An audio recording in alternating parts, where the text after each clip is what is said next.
Welcome to another episode of Start 100K, where I'm helping people get to their first $100,000 of net worth. All right, so first, before we get started, I just want to apologize.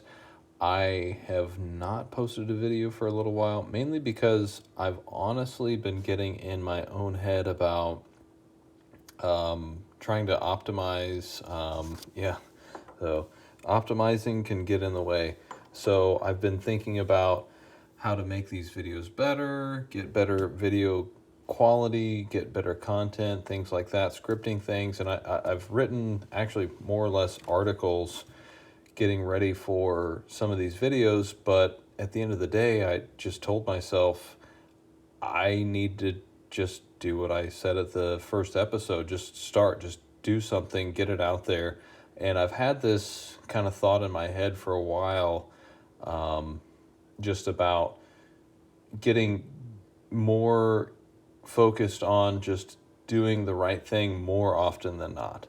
So that's kind of what this video is about. Not necessarily doing the right thing all the time, every time, but just having more better days than bad days. So before we get too far into it, just remember, this is for educational and informational and inspirational purposes only. So, you're in charge of your own life. So, this is not tax, legal, or investment advice. And remember to share, comment, and subscribe. So, back to the comment. Yeah, I really like having comments. If you have a question, anything that I can help out with, please comment and help me out. So, I'm kind of working in a silo a lot of the time, but I really like the feedback. So anyway, all right. So, what I wanted to talk today about, and this kind of sparked it a little bit, talking about actually dieting. So anything that you can do that optimizes your finances can also generally be applied to anything else in your life. So my background's in satellite communications, so we work a lot with sine waves. So you have some good days, you have some bad days. All right. So if they're even, you don't really get anywhere. You're just going in a straight line, more or less. So whenever we're talking about diet or your spending plan, your budget, all that kind of stuff, you want to have more positive days than negative days. And sometimes that's harder to do than it sounds. So a lot of people talk about, you bought too many lattes or whatever. I really don't. I don't think that's true. Like, I don't think that's what most of America is screwing up on as far as their finances. It's generally gonna be the big ticket items. So, if we kind of just drew a line in our life and said, hey, this is all the positive, this is all the negative, we can kind of categorize a lot of different things. So, especially when we're talking about net worth. So what are the things that add to your net worth, and what are the things that detract from your net worth? So one of the biggest things for me personally, things with motors and wheels, toys, things like that. So I've spent a lot of money on vehicles. So whether that be a motorcycle, truck, whatever the case may be, that's definitely a big one. Positive, so like actually, saving money. So, but more importantly, on the saving money, it's at the end of the month, do you have a surplus, or do you have to borrow from somewhere else, or are you going into the hole? So, every month that you can go into the positive and actually save some money, that's super cool. So at a minimum, if every month at the end of the month you end up with even if it's just $1 in the positive, then you're doing good. But if you're in the negative, then that's obviously not helpful. So I only check my net worth once a year. The rest of the time, I only look at how much I've spent and how much I've saved.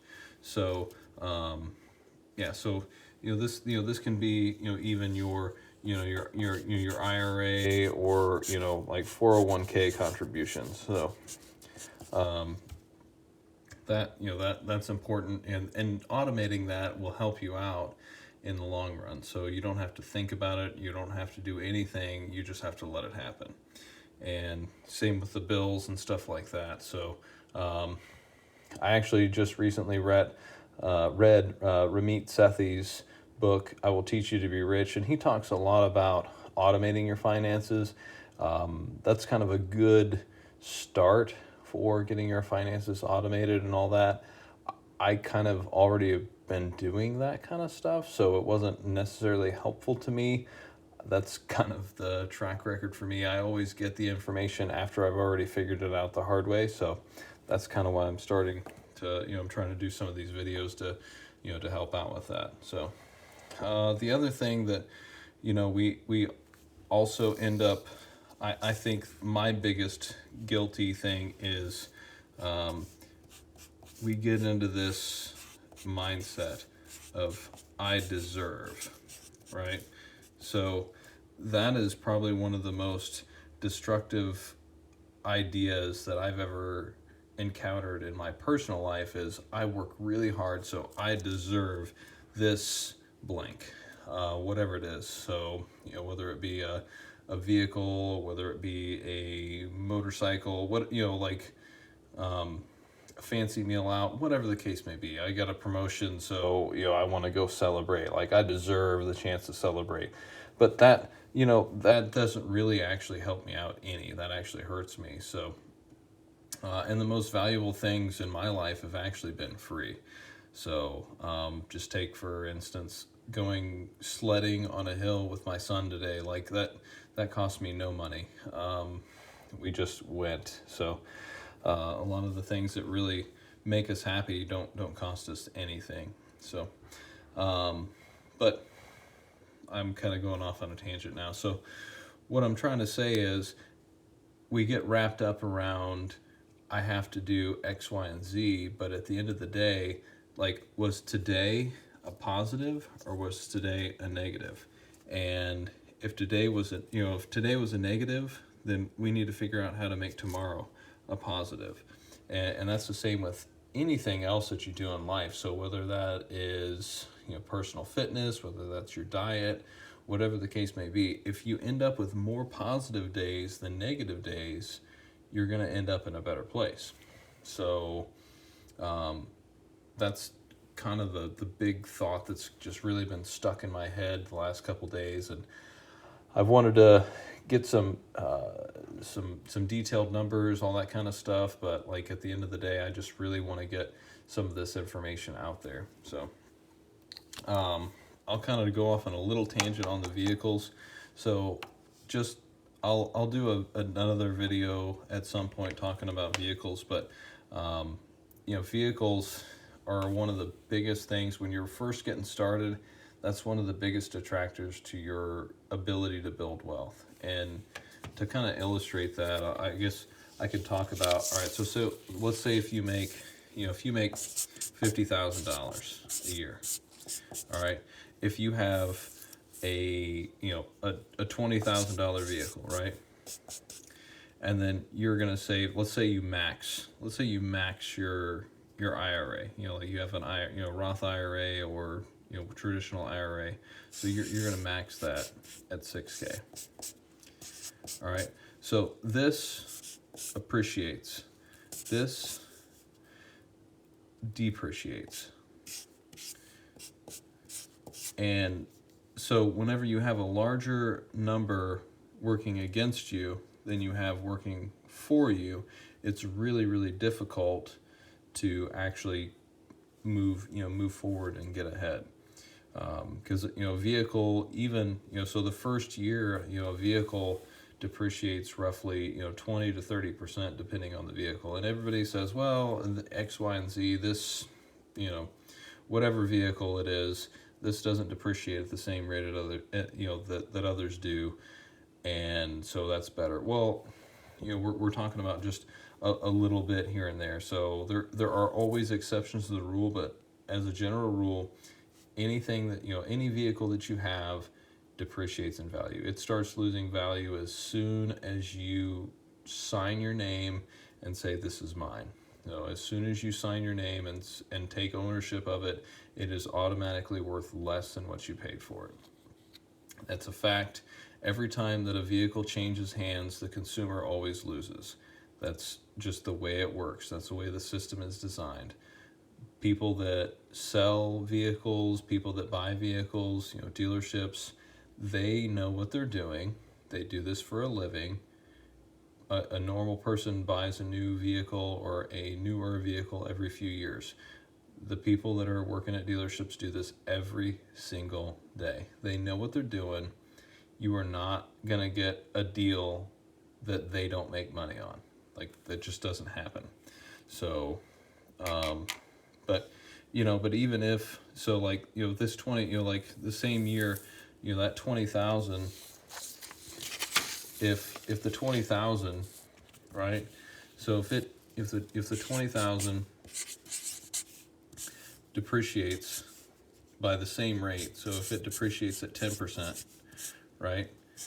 And then say we're doing the same rate, you put $6,000 into your Roth IRA and it appreciates at 10%.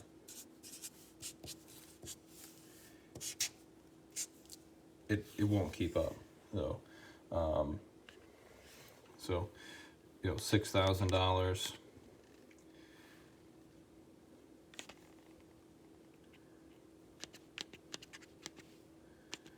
so $6,600. But if $20,000 depreciates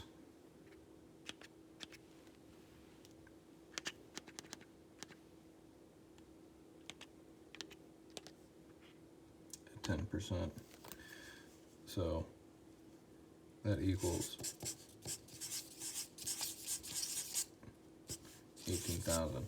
So so you've got a disparity of $1,400. So even if you think you're doing a great thing by maxing your Roth IRA or traditional IRA, but you have $20,000 in vehicles, even if you paid in cash, they're fully paid off, you're still losing money every year. So in order to counterbalance that, you have to save a lot more money.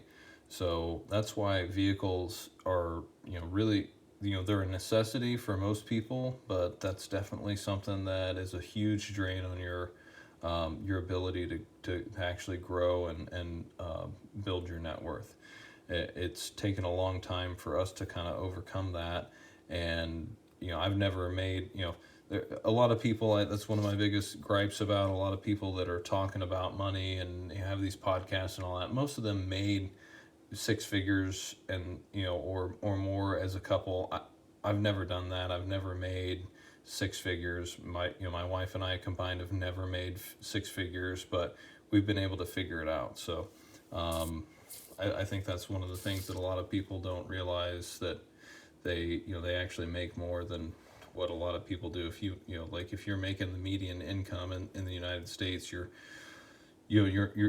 have a really hard time building wealth, and unfortunately, a $20,000 vehicle is not really that much anymore. Like it used to be, like you could buy a brand new truck, or you could buy a brand new really super nice car for $20,000. But even smaller cars and SUVs, their price starting out is 20 grand or more. So it's really tough, but it can be done. So I want to do a full video on talking about kind of the optimal strategy, or an optimal strategy that I found, as far as buy when to buy vehicles and all that. But the main thing is, let depreciation happen. If you buy something 2 to 3 years used and then keep it for a little while, that's a much better strategy than buying something new and then holding it forever. So I'll dig up some of those figures